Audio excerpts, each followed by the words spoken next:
Na Prever FM, você começa o dia bem informado. Entrevista. Agora 7h04, voltamos com o primeiro jornal na Prever FM ao vivo e você pode acompanhar pelo site preverfm.com.br, nas redes sociais pelo Facebook, pelo YouTube, pode interagir com a gente também no WhatsApp 3440-1009. Tem gente aí no WhatsApp, tem bom dia? No WhatsApp ninguém mais mandou mensagem, mas aqui na live nós temos o João Alberto Francisco, Luciana Silvéria Costa Seranto, Nívio Mariano e Maria Helena Tomazelli. Todos eles dando bom dia e falando, eita, chuvinha boa. O pessoal estava com saudade da chuva, né? E vai cair um pouco a temperatura também. Mas nós estamos recebendo na primeira entrevista do dia o Ronaldo Fogueiral, atleta de Kung Fu e também professor de Kung Fu. Ronaldo, bom dia, satisfação em recebê-lo aqui. Márcio, bom dia Ellen, bom dia a todos aqui que estão ouvindo a gente na Prever FM. Que alegria imensa estar aqui com vocês, estreando aqui, conversando aqui pela primeira vez nos microfones da Prever FM. Eu confesso que eu fiquei nervoso essa noite, cara. Fiquei pensando, porque há muito tempo faz que eu não dou uma entrevista, não participo de uma entrevista em rádio.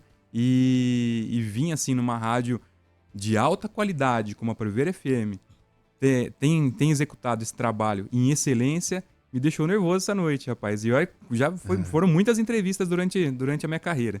E essa realmente me pegou. Fique tranquilo, você está entre amigos. Ô Ronaldo, 25 anos que você é atleta de Kung Fu. Eu me lembro de já ter entrevistado o Ronaldo em outras oportunidades por uma TV local aqui, né? E quando ele tinha voltado da China naquela ocasião, talvez a primeira ou segunda viagem que você havia feito para a China. Mas como é que o Kung Fu entrou na sua vida, Ronaldo? Pois é, Márcio. Eu tenho um grande amigo, cara, que é o Bruno Gucci. A gente é aquela amizade da primeira série até o terceiro colegial junto e que ela dura até hoje, assim, sabe? Uhum. E ele começou a fazer Kung Fu antes de mim e me convidou para fazer uma aula. De lá eu experimentei e o nosso professor era um estudante da Unesp aqui, fazia biologia. E ele se formou. Então a gente ficou nesse período dele de graduação treinando, e ele acabou se formando e ele foi embora. Entendi. E naquele momento eu pedi permissão, né, se eu podia continuar o trabalho dele. Naquele período, o Bruno já não estava mais treinando conosco. Foi seguir a vida, foi fazer faculdade, fazer outras coisas, né? E aquela turma que estava com a gente naquele momento não curtiu muito a ideia, né? Pô, por que o Ronaldo pode, eu não posso, né? E aí, como que faz? E nesse momento eu tive que começar do zero. Então aquela turma não estava mais comigo. Não tinha mais também lugar para treinar, já que você não tem aluno, a academia com certeza precisava daquele espaço para poder comercializar, poder colocar outras modalidades.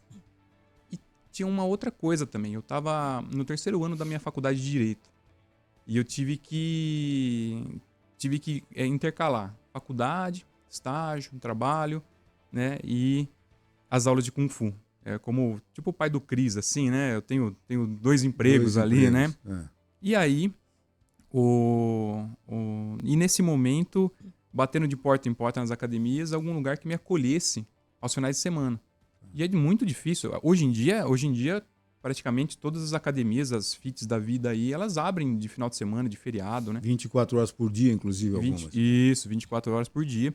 E naquela época não. Até pouco tempo atrás era um absurdo falar que um lugar abria de fim de semana, de sábado e domingo, uma academia, né? E batendo de porta em porta, até que encontrei um lugar, a Qualivida, com o Rodrigo, e ele falou, tá aqui a chave, tá aqui a senha, confiança total em você. E eu marquei uma aula inaugural com os alunos da academia dele, com alguns amigos que eu conhecia, e no dia 30 de agosto de 2008, então, comecei foi a minha primeira aula de Kung Fu. Foi num domingo, e foi muito bacana, porque eu tive uma grata surpresa de 6 alunos. Poxa, para quem não tinha nada, né? Como diz o outro, né? Quem não tem nada, metade é o dobro, né? Então foi uma sorte, já um começo com essa sorte e com essa insistência também. E nesse momento, aí daí em diante, o Kung Fu ele dominou minha vida. Mais ainda, né? Não só como praticante, não só naquele momento que eu ia com os amigos para treinar, mas agora ele fez parte da minha profissão. Naquela época eu ainda morava com os meus pais, cheguei e falei, a partir de agora minha profissão sou professor de Kung Fu. E isso começou a pesar na minha conclusão do curso da faculdade de Direito. Porque a academia começou a virar, começou a engrenar, começou a entrar aluno. E o tempo começou a dominar demais. Eu tive que abrir turmas novas, não só aos finais de semana. Então, já deixei o outro emprego para focar nas aulas. Entendi. E ao concluir a faculdade de Direito, não quis nem saber. Não prestei OAB, não quis, não quero. Até hoje, as pessoas falam, vai lá, só para ter. Não quero. Minha profissão é Kung Fu. Eu amo essa vida que eu levo. Eu brinco que é a melhor profissão que eu tenho. Eu trabalho de bermuda, regata e descalço, né? Puxa vida, no ventilador o dia inteiro, né? Então, é uma das coisas que moldou a minha vida daquela época de moleque. E agora ela é o que me faz comprar o leite pro meu filho, né? Então é o que a gente... É o que eu tenho... tudo que eu conquistei até hoje. As viagens pra China, as viagens pro Brasil inteiro em competições, foi pago tudo com o dinheiro do Kung Fu. Então essa é um resuminho da minha trajetória. Perfeito. Agora, como é que é difundido o Kung Fu no Brasil? O número de adeptos é muito grande. Eu me lembro, até pela idade, eu me lembro que tinha uma série na década de 70, final da década de 70, uma série semanal na televisão, e que o artista é o David Carradine, né, que era Kung Fu. Então passava, era a história de um chinês, né, que nos Estados Unidos, e ele percorria o mundo, ele passava, cada episódio era uma situação e tudo mais. E aí a primeira vez que a maioria das pessoas ouviu falar de Kung Fu, né? Como é que ela chegou até o Brasil? Quem é que trouxe? E ela é originária da China.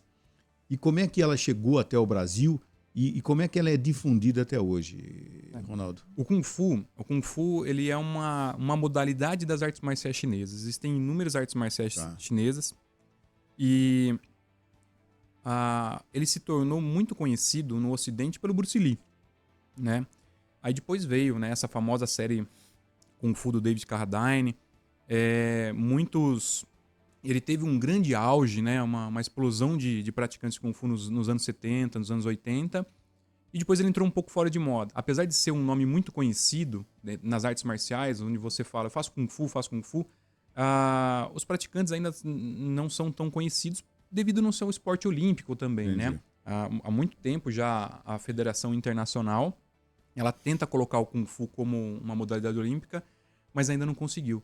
A partir do momento que der certo, que a gente participar, foi como modalidade, aquelas modalidades demonstrativas em 2008 nas Olimpíadas de Pequim, mas depois não conseguiu mais. E aí, a partir do momento que ela for mais divulgada dentro das modalidades olímpicas, aí sim o Kung Fu ele passa a ter a visibilidade, como tem o Judô, como tem hoje o Karatê, né, que está nas Olimpíadas. Enfim, e o que dá a vantagem também a nós são os filmes de artes marciais, né, os atores.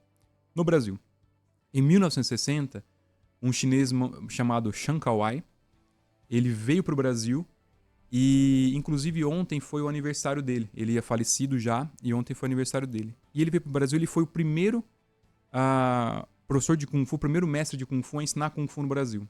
Haviam outros chineses que sabiam Kung Fu, mas eles não ensinavam. Ou se ensinavam, ficavam entre os seus núcleos ali, entre os seus pares. Uhum. Ele foi o primeiro a difundir, a divulgar. E com isso, né, a gente tem o privilégio, a grande vantagem de...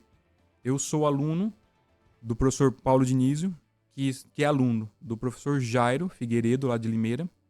Paulo Dinísio de Campinas, Jairo Figueiredo de Limeira, que é aluno direto... foi, né, aluno direto do mestre Chan. Então, nossa linhagem do Kung Fu, ela tá bem certinha, bem retinha com aquele que foi o precursor do Kung Fu aqui no Brasil. Ele também é do nosso estilo Shaolin do Norte, e que difundiu, né, e que levou o Kung Fu pro Brasil inteiro. E o Brasil, num ranking, assim, né, a grosso modo, ele é a quinta potência do mundo, cara. Ele é bem praticado no mundo inteiro, apesar de existirem núcleos, né. Então, vamos imaginar que aqui na nossa região, nós temos Botucatu, a Academia de Kung Fu Botucatu, Lençóis Paulista e Bauru.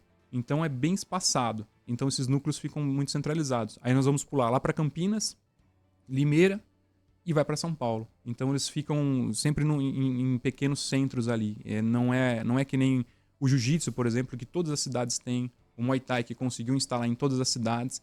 Então ele ainda fica muito centralizado em alguns lugares, alguns polos. Perfeito. Agora, pode falar, Ellen. Não, eu ia perguntar a respeito, você falou que começou novo, você ensina crianças também. Eu queria falar a respeito dos valores que o Kung Fu agrega aos mais jovens.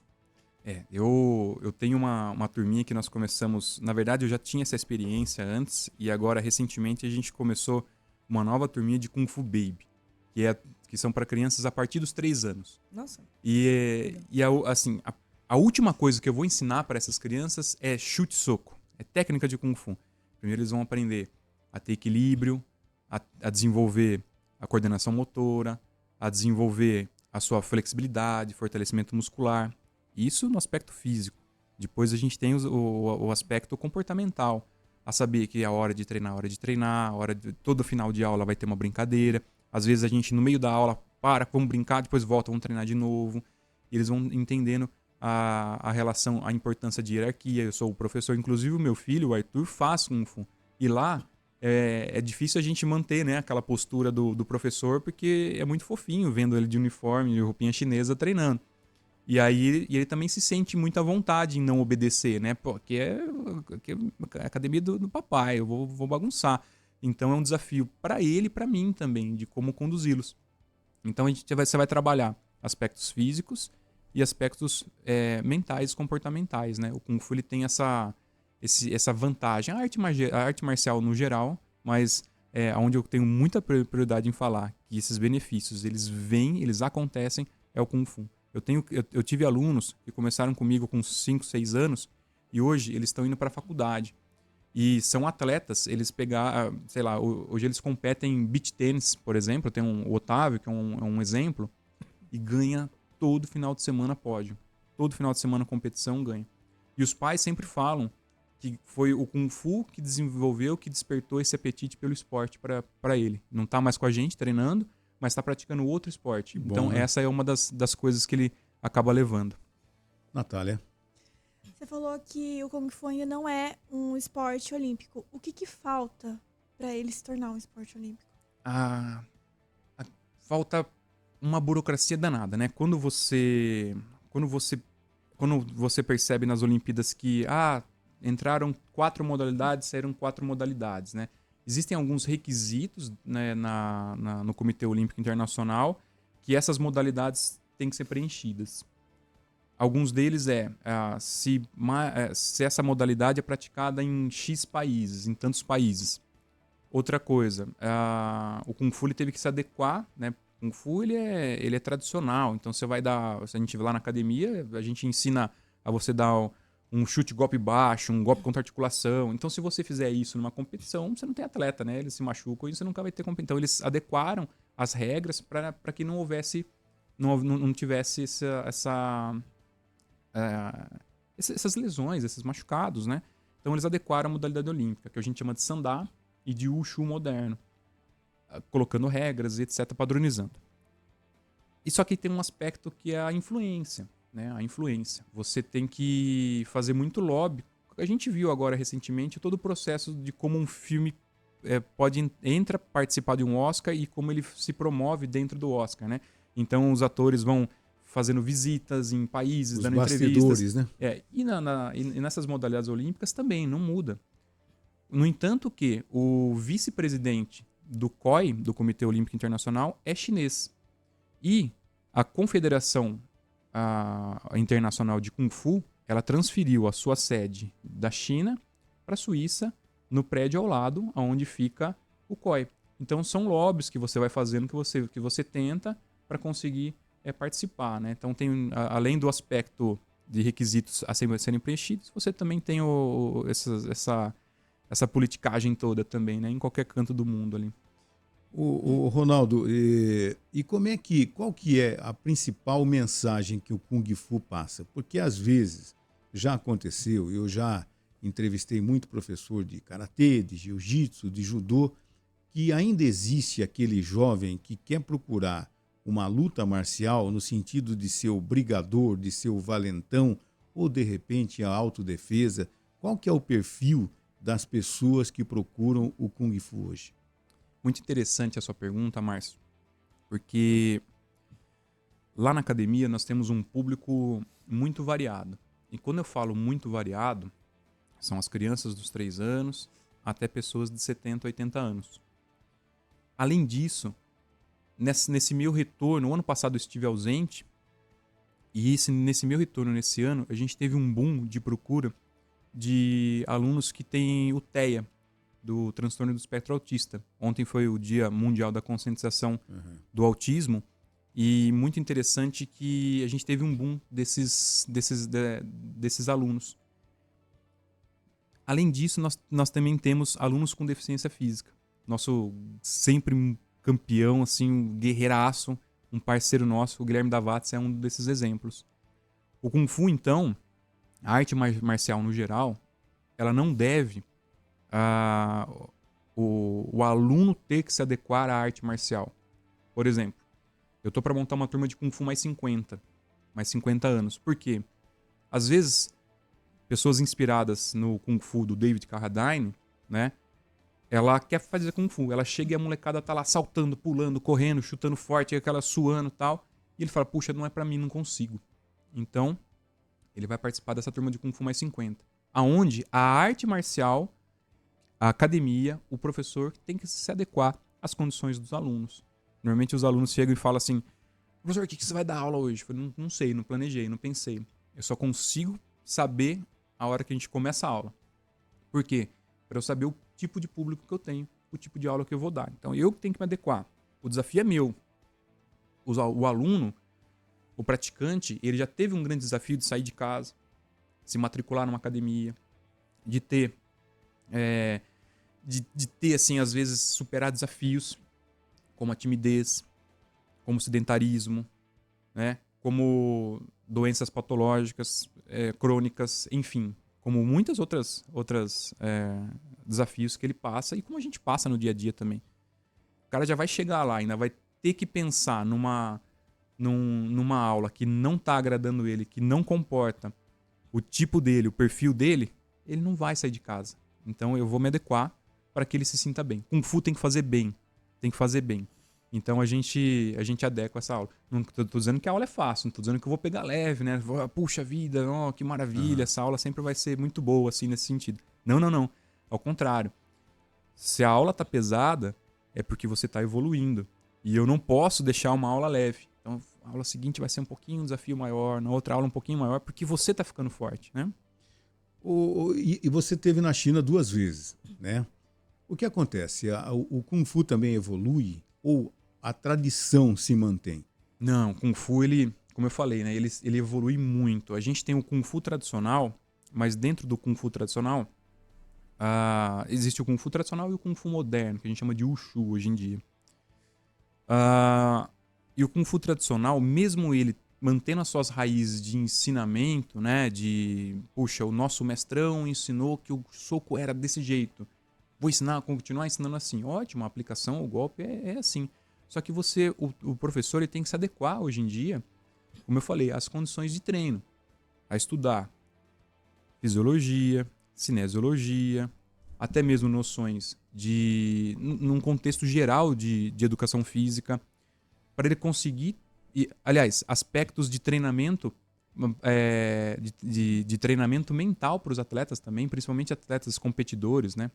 Então, ele tem que se modernizar. Toda a arte marcial, o judô e o taekwondo, ele é um exemplo claro dessa transformação, né? dessa mudança para que ele consiga sobreviver dentro dessas tradições, né? As tradições, elas continuam, a gente continua reconhecendo que os nossos mestres do passado, eles foram muito importantes, mas se a gente não adequar o nosso treino às condições de hoje, a gente não consegue. Eu falo que se eu tivesse a noção de treinamento que eu tenho hoje, quando eu era moleque, eu não tinha tanta lesão hoje em dia, né? Então, porque treinava a todo custo, né? Não tinha tempo ruim. Mas hoje em dia eu não faria a mesma coisa. Eu faria diferente e com certeza o resultado provavelmente seria muito melhor. Não precisava passar por tanta cirurgia assim. Eu tive na China por 2 vezes, cara. É muito interessante porque a primeira vez eu fui estudar na Universidade de Esportes de Pequim, Peichinti Taishui. E lá na Universidade de Esportes, é uma faculdade gigantesca. Assim, eu consigo exemplificar da seguinte maneira. Junta os dois polos da Unesp, o Lajeado e o Rubião. Junta tudo em questão de espaço físico. É uma faculdade só de educação física. Então, cada prédio é para alguma modalidade, né? E a gente ficou ali na modalidade de Kung Fu. É uma realidade incrível, assim, incrível. No entanto, que eu tive o privilégio de observar que a faculdade mesmo, tão grande que ela tem o próprio sistema de ônibus circular dentro da faculdade, porque para ir num outro pavilhão lá, você tem que ir de ônibus, é muito grande, né? Uhum. E eu tive o privilégio de ver a seleção, na verdade, não foi bem assim, a seleção chinesa de Kung Fu, eles iam treinar na universidade naquele final de semana. E nisso o exército chinês vem, bloqueia todo o acesso ali da onde eles vão participar, porque para não ter espião, para não ter ninguém vendo. É muito interessante. Mas a gente teve o privilégio de treinar com professores chineses. O professor Jian, ele é uma referência, assim, um herói nacional dentro do Kung Fu lá, e é muito, muito legal. Assim. Então foi uma experiência fantástica, assim, fantástica. É uma outra realidade, uma outra cultura. Tudo que a gente acha que a gente sabe da China, eu recomendo ir lá, ficar 3 meses, 4 meses, 5 meses para você ver que você não sabe de nada sobre China. Assim. Tudo que é falado, tudo que é jogado para nós, a China é totalmente o oposto. É muito gostoso. E a segunda vez foi no ano seguinte, que eu fui participar do Campeonato Mundial lá em Qingzhou, na cidade de Qingzhou. E também outra experiência, assim, uma organização de competição maravilhosa. Um negócio que carrego hoje e, assim, só me dá vontade de voltar cada vez mais para a China. Assim. Que legal. Nós temos a participação de um ouvinte aqui, o Claucir. Ele falou: bom dia aos ouvintes, ao Ronaldo. Eu gostaria de fazer uma pergunta. Uma pessoa acima do peso enfrenta muitas dificuldades ao começar no Kung Fu? A categoria mais 50 seria mais indicada para alguém nessa condição? Tenho 40 anos, passei por uma cirurgia bariátrica, assim como você. Estou buscando um esporte que me ajude a manter uma rotina consistente de exercícios físicos. Diferente de você, que já era praticante, estou começando do zero. Que conselho você daria para alguém na minha situação, já com uma certa idade e ainda enfrentando os desafios do excesso de peso? Ele tem 40 anos? Uma certa idade? Tá jovem ainda. Não é? O Claucir, um abraço pro Claucir, eu conheço ele, né? Para ele e a Priscila. Claucir, em abril de 2019, eu pesava 150 quilos. Com 150 quilos eu tinha sido campeão brasileiro de Kung Fu por 5 vezes. É lógico que não conseguia chegar num patamar, né? O meu patamar era aquele de qualidade de treino e de competição. Mas mesmo assim, a insistência, a persistência foi levando. Me causaram cirurgias, lesões, né? Em quadril, em joelho, coluna. E só que eu nunca parei, assim, sempre, assim, que nem eu falei, eu conseguia adequar o meu treino às minhas situações. E quando você tem o seu excesso de peso, você acaba tendo uma dificuldade de autoestima, assim, tá lá embaixo. Não vou conseguir, não vou fazer. Acabei de falar, eu não vou sair de casa. Poxa, não quero, vou encontrar pessoas lá que são super atletas e tal. E quando você consegue encontrar um lugar que adequa o treino às suas condições, você se sente bem. Você começa a perceber que você consegue fazer uma aula, você consegue fazer uma série de exercícios, e aí você vai se superando. Eu sempre falo para os alunos, você consegue até 10? Faz 10. Na próxima aula, vamos tentar 12, vamos tentar 13. É gradativo. É muito gradativo. Uhum. Então, como eu falei, Kung Fu é para todo mundo, Claucir. Você pode, você consegue. A única coisa que vai fazer você sair de casa é você falar, puxa, hoje eu vou experimentar. Não gostou? Ótimo, mas você saiu, você foi. Você não se bloqueou antes, né? E tem também, além do Kung Fu, a gente também tem as modalidades de Tai Chi Chuan. O Tai Chi Chuan é muito interessante porque um professor chinês, que é lá que eu falei no começo da entrevista, ele dizia que o ocidental, ele se preocupa muito em fortalecer músculo. Então você vê as fotos do pessoal todo definido, né? E o oriental, ele se preocupa em fortalecer tendões e articulações. Por isso que os grandes atletas lá, eles são magrinhos, não são bombados, não são, como fala na linguagem, trincados, né? Porque eles se preocupam em fortalecer seus tendões e seus ligamentos. E isso é muito importante para nossa velhice, né? Eu pratico Tai Chi porque eu quero ser um idoso que eu consigo pôr a minha roupa, que eu consigo ter a minha liberdade de levantar e não ficar realmente acamado, dependente, né? Então, é para isso que eu faço meu Tai Chi Chuan diariamente. É para isso que eu treino meu Tai Chi, né? Ronaldo, muito obrigado por ter aceitado o nosso convite para fazer esse bate-papo sobre Kung Fu. Tá? Muito interessante. E as pessoas que se interessaram, né? A gente vai passar o seu contato para as pessoas que se interessaram, podem entrar em contato com a gente aqui, que a gente passa o contato do Ronaldo. Muito obrigado e sucesso para você. Eu que agradeço. Dá tempo de um minutinho eu contar apenas uma historinha entre mestre e discípulo? Conseguimos rapidinho? Eu sei que os nossos patrocinadores aí precisam faturar um pouquinho, mas é rapidinho. Caminhava o mestre e discípulo na beira do rio e o mestre não pensou duas vezes, foi lá, viu um escorpião se afogando na beira do rio, o mestre não pensou duas vezes, pegou o escorpião e colocou na margem. Nesse momento, o escorpião picou o mestre. E o mestre, com dor, assim, soltou o escorpião, caiu novamente na água, de novo pegou, salvou o escorpião. Dessa vez, conseguiu salvar. E o discípulo ficou indignado. Mas, mestre, por que você, sabendo que o escorpião ia te picar, você foi lá e salvou ele por 2 vezes ainda? O mestre pegou e sorriu e disse: o escorpião agiu conforme a natureza, que é picar. Eu agi conforme a minha, que é salvar. E aos nossos ouvintes que estão aqui hoje, eu pergunto: qual é a natureza de vocês? Viva o Kung Fu. Muito obrigado mais uma vez pela oportunidade. Um abraço para todos. Muito obrigado. Bom dia a você. Você ouviu Primeiro Jornal Previr FM.